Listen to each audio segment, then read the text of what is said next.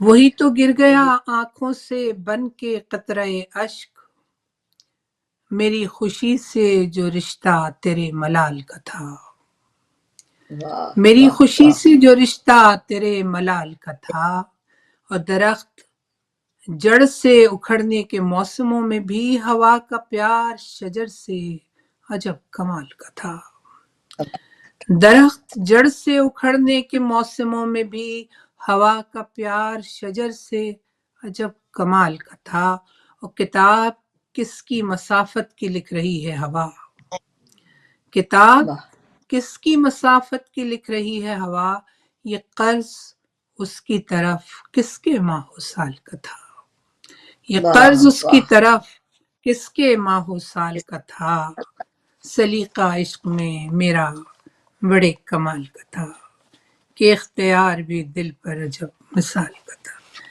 تو یہ بالکل بہت پہلی بہت مجموعے کی غزلیں میں نے آپ سے شیئر کی ہیں، بہت تو بہت یہ اچھا سفر کیا، تو چل رہا ہے،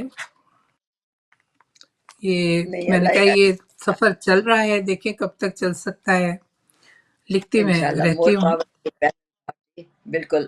چلیے ایک اور تو آخری بات جو کرتی ہوں وہ یہ بھی بتائیے گا جی کہ جی پوچھیے۔ اگر آپ اپنی زندگی کو ایک شعر میں بتا سکیں، ضرور آپ نے لکھا ہوگا جس طرح کی آپ کی سوچ ہے، جیسے آپ سوچتی ہیں سارا دن لکھتی ہیں، اور بالکل الگ سے سوچتی ہیں، بہت اچھا لگا آپ سے بات کر کے، تو کوئی شعر سنائیے ایسا۔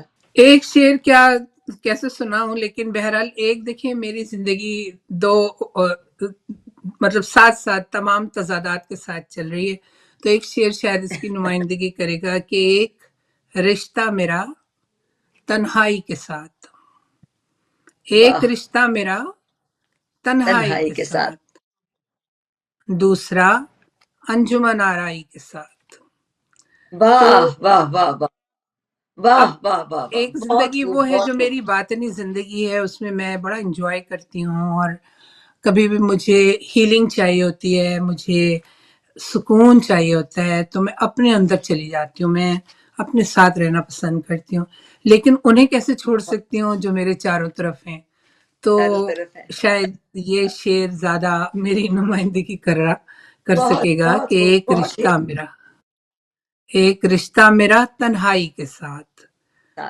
دوسرا انجمن آرائی کے ساتھ، آرائی کے اور ساتھ، واہ واہ، یہ غزل ہے پوری کہ کوئی نسبت تو تیری اچھا، بنتی ہے، کوئی نسبت تو تیری بنتی ہے اس میرے زخم کی گہرائی کے ساتھ، واہ کوئی واہ واہ، نسبت تو تیری بنتی ہے اس میرے میرے اس زخم کی گہرائی کے ساتھ، اور ایک شعر اور سناؤں گی کہ شعر کہہ لوں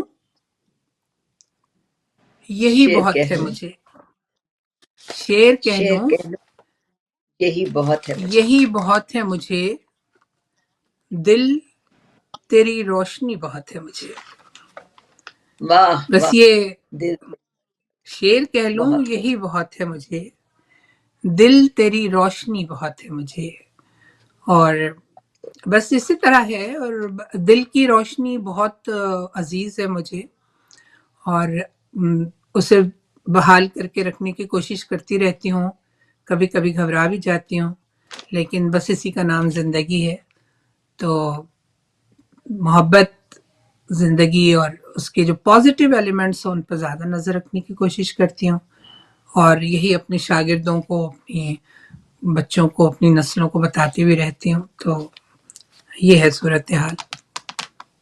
اچھا آخر میں چلتے چلتے میں وہ نہیں کہا کرتی کہ پیغام دیجیے، لیکن کوئی بات ضرور اچھا، کہیے اس نوجوان نسل سے جو آج اپنے اردو ادب سے، اپنی تہذیب سے، اور اپنی روایات کے اس ایک بہت بڑے خزانے سے کچھ الگ ہوتی جا رہی ہے، ہو رہا ہے ایسا کہ نہیں ہو رہا، یہ بھی بتائیے گا، اور ساتھ میں ان سے کچھ کہیے گا بھی۔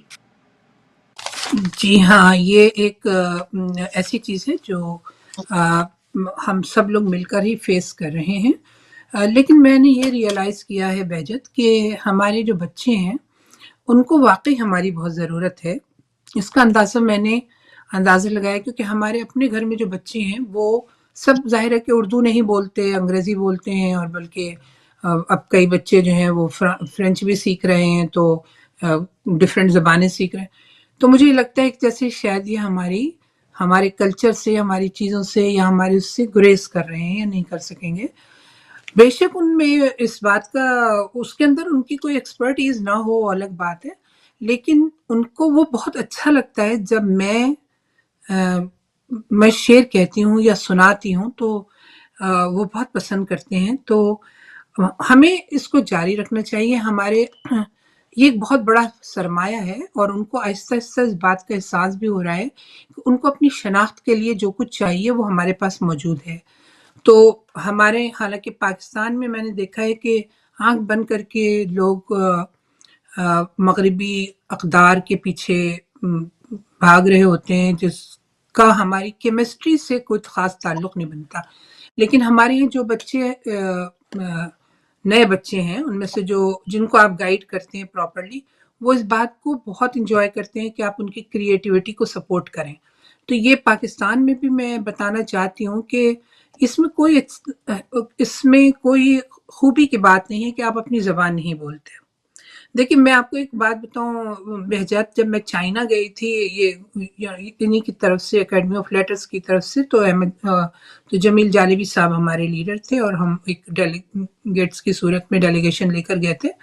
وہاں جو چیز سب سے زیادہ نمایاں تھی وہ یہ تھی کہ وہاں کا ہر آدمی صرف چینی زبان بولتا تھا، اور چینی زبان ہی میں وہ بولتے تھے، اور انہوں نے ہمارے لیے ایک انٹرپریٹر رکھا تھا جو ان کی بات ہم تک پہنچاتا تھا اور ہماری بات ان تک.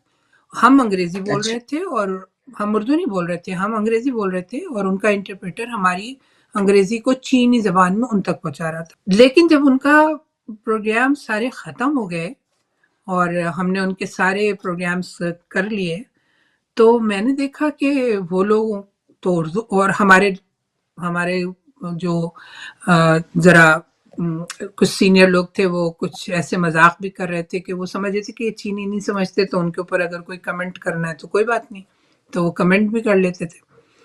لیکن جیسے پروگرام ختم ہوا ان لوگوں نے اردو بولنی شروع کر دی، اور میں اتنی شرمندہ ہوئی اس بات سے اتنی میں شرمندہ ہوئی کہ مجھے سب یاد آ رہا تھا کہ ہمارے ساتھ کے جو لوگ تھے جو شرارت میں ان کے اوپر الٹے سیدھے کمنٹس کرتے، لیکن انہوں نے ذرا نہیں گمان ہونے دیا کہ وہ چینی زبان، وہ اردو فالو کرتے ہیں، ان کو خاصی اردو آتی تھی. تو بعد میں انہوں نے ہم سے اردو زبان میں بات بھی کی. تو دیکھیے، ایک تو ہم نے اپنا تعارف غلط پیش کیا ان کو، اور شکر ہے کہ زیتون بانو صاحبہ میرے ساتھ تھیں اور میں، تو ہم دونوں خواتین تو کافی کنٹرول میں تھے. لیکن ہمارے اکثر لوگ اس طرح کا مذاق کرتے ہی رہتے ہیں. لیکن میں نے واپس آنے کے بعد اپنے اسٹوڈنٹ سے کہا کہ آپ کو پتہ ہے کہ چین کے لوگ کیوں ترقی کرتے ہیں؟ اس لیے کہ ان کو اپنی ہر چیز پر وہ فیل کرتے ہیں، دے اون اٹ، دے اپنی زبان اون کرتے ہیں، اپنا کلچر اون کرتے ہیں، اپنی اسٹریٹجی اون کرتے ہیں، جو بھی واٹ ایور فلسفے کو بھی وہ مانتے ہیں وہ اسے اون کرتے ہیں. ہم لوگ کوشش کرتے ہیں کہ جو ہمارا ہے اسے ہٹا دیں اور ہم کسی دوسرے کو کاپی کرنے لگتے ہیں. تو ہماری جو کیمسٹری ہے وہ اتنی زیادہ کنفیوزنگ ہے. میں نے کہا زبان پر، اپنی زبان آپ کا بہت قیمتی ورثہ ہے، آپ کے پاس بہت بڑی ہسٹری ہے، بہت بڑی تہذیب ہے، بہت بڑا سرمایہ ہے. آپ اسے اون کریں گے تبھی آپ اپنی تہذیب میں، اپنے کلچر میں، اپنی زبان میں آپ کے قدم گڑے ہوئے ہوں گے. پھر چاہے آپ اپنی شاخیں کہیں کہیں بھی نکالیں، مطلب آپ کی گروتھ جو ہے وہ آپ کی اپنی شناخت سے طے ہوگی. تو یہ ہمارے ہاں بہت کمی ہے، اور میں جا کے کوشش کرتی ہوں کہ میں کوئی ذہنی رویوں میں کوئی تبدیلی لا سکوں. اس کے لیے مجھے خود ہی اسٹرگل کرنی پڑتی ہے. لیکن میں اتنی مایوس نہیں ہوں بہجت. میرے اپنی فیملی کے بچوں کو دیکھتی ہوں، لڑکیوں کو دیکھتی ہوں، لڑکوں کو دیکھتی ہوں کہ وہ ان سب ایکٹیویٹیز کو جیسے میں بھی کرتی ہوں تو وہ بہت آئیڈیلائز کرتے ہیں، اور وہ کہتے ہیں کہ ہمیں بھی سکھائیں، ہمیں بھی بتائیں. تو اب وہ چاہے جس شکل میں بھی آئندہ زمانوں میں آئے گی. دیکھیں نا، اردو میں بھی بہترین کام جو ہے اردو زبان پر اور اردو کی ہسٹری پر بھی انگریزی میں بھی ہو رہا ہے. ٹھیک ہے، تو یعنی کہ ریسرچز لرننگ کے ساتھ ساتھ ٹیکنالوجی کے ساتھ ساتھ میں اب پاکستانی بچوں کو بھی کہوں گی، ہمارے پاکستان میں بہت ٹیلنٹ ہے بہجت، آپ یقین کریں میں وہاں رہتی ہوں، مجھے اتنا دکھ ہوتا ہے اس دیکھ کر کہ ہمارے بچوں کا ٹیلنٹ ضائع ہو رہا ہے، کیونکہ آپ نے ان کو ایک بہت ہی کنفیوزڈ نظام تعلیم دیا ہوا ہے، بہت ہی کنفیوزڈ. تو میں ایجوکیشن میں اتنے سال رہی، میں نے ہمیشہ یہاں سے جانے کے بعد ان کو یہی بات بتائی کہ آپ میں کوئی کمی نہیں ہے، صرف آپ کو صحیح محنت کرنی ہے اور آپ کو گائیڈ لائن ملنی چاہیے، اور بڑوں کا اس میں رول کبھی ختم نہیں ہوگا. تو بہرحال بالکل یہ صحیح. میرا ایک بیوٹیفل. میں نے یہ میرے پاس سوال لکھا ہوا تھا آپ سے، چونکہ ایجوکیشنسٹ کی میں نے بات کی، آپ ظاہر تعلیم کے شعبے سے وابستہ ہیں، کہ آج اگر حکومت آپ سے کہے کہ اردو کے فروغ کے لیے یا تعلیم کو بہتر بنانے کے لیے کوئی مشورہ آپ سے چاہے، تو 3 فوری اقدامات ایسے کیا ہوں گے جن کا آپ مشورہ دیں گے؟ پہلے تو میں کہوں گی کہ نصابی جو نصاب ہے اس کو مرتب کرتے وقت ایسی چیزیں جی. شامل کی جائیں جن کے اندر پازیٹیو اپروچ ہو اور جس میں تنگ نظری نہ ہو، جس کے اندر کوئی نفاق نہ ہو. اور چونکہ آنے والا زمانہ جو ہے سائنس اور ٹیکنالوجی، علم و دانش کا زمانہ ہے، تو ہم اپنے بچوں کو کچھ اس طرف لے جائیں کہ وہ فرسودگی کا شکار رہے ہیں یا کوئی اس طرح کی چیزیں.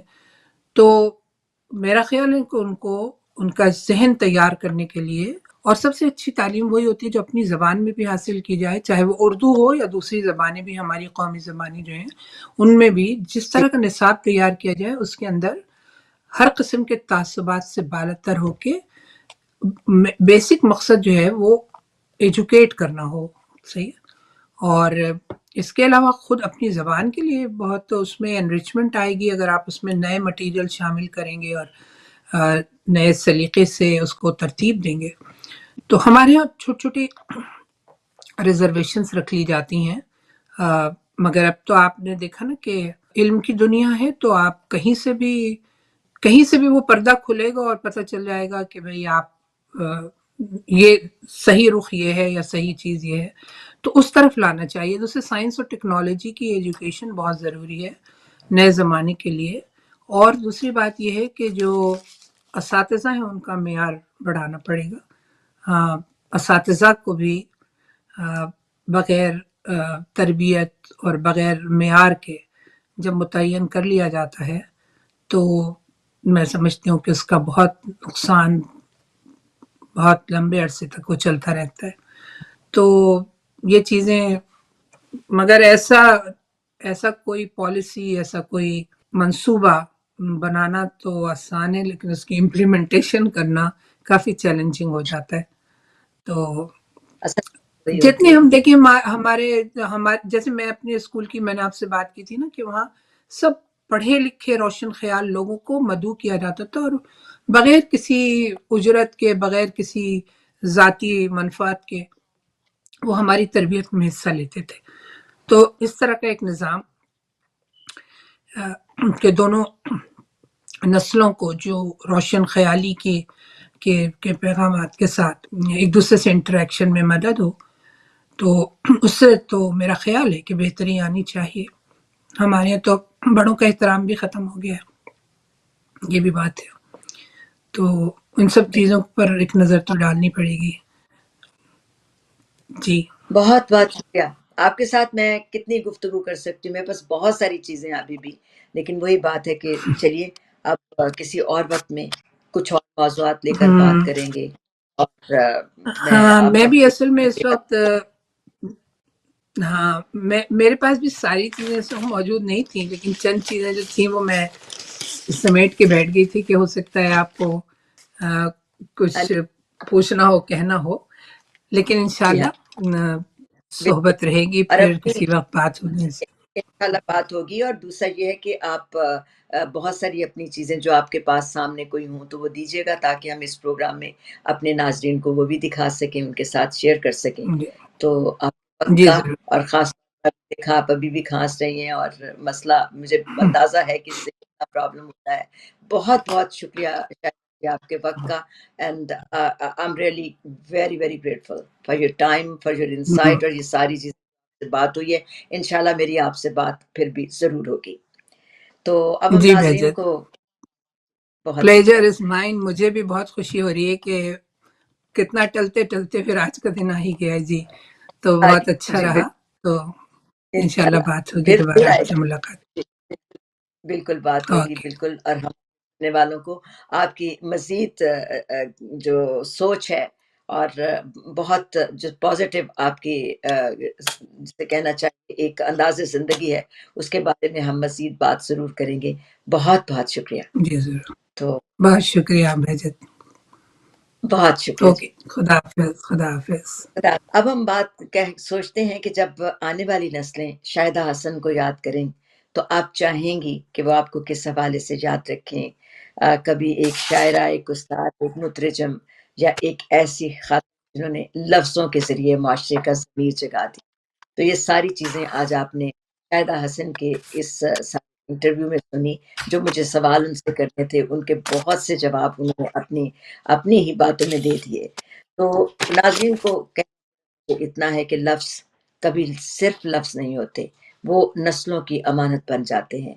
آج کی گفتگو میں یہی بات ہم نے محسوس کی کہ شاعری صرف دل کی کیفیت نہیں، معاشرے کا آئینہ بھی ہے. شاہدہ حسن نے ہمیں یاد دلایا کہ زبانیں صرف بولی نہیں جاتی، انہیں زندہ بھی رکھا جاتا ہے. اور شاعر صرف شعر نہیں کہتا، وہ اپنے عہد کی گواہی بھی دیتا ہے. آج کی اس نشست نے اگر آپ کو کچھ سوچنے پر مجبور کیا ہو، آپ نے کسی شعر میں اپنی زندگی کی جھلک دیکھی ہو، اور اگر آپ کو محسوس ہوتا ہو کہ اردو ادب اور اردو زبان اور تہذیب آج بھی زندہ ہے، تو اس ویڈیو کو ضرور شیئر کیجیے گا تاکہ ہمارے نوجوان بھی یہ جان سکیں کہ ہماری ادبی روایت اور ہمارا تاریخی ورثہ کس قدر اہم اور کتنا عظیم ہے. یہ بہجت جیلانی کو اجازت دیجیے. بیانڈ ود بہجت کے ساتھ اگلی نشست میں پھر کسی ایسی ہی شخصیت سے آپ کی ملاقات کرائیں گے جس کی زندگی، سوچ اور تجربات ہمارے لیے نئی راہیں کھولیں گے. تو شیئر کیجیے گا، کامنٹس میں لکھیے گا اور سبسکرائب بھی کیجیے گا. آپ سے پھر ملاقات ہوگی. بہت شکریہ. خدا حافظ.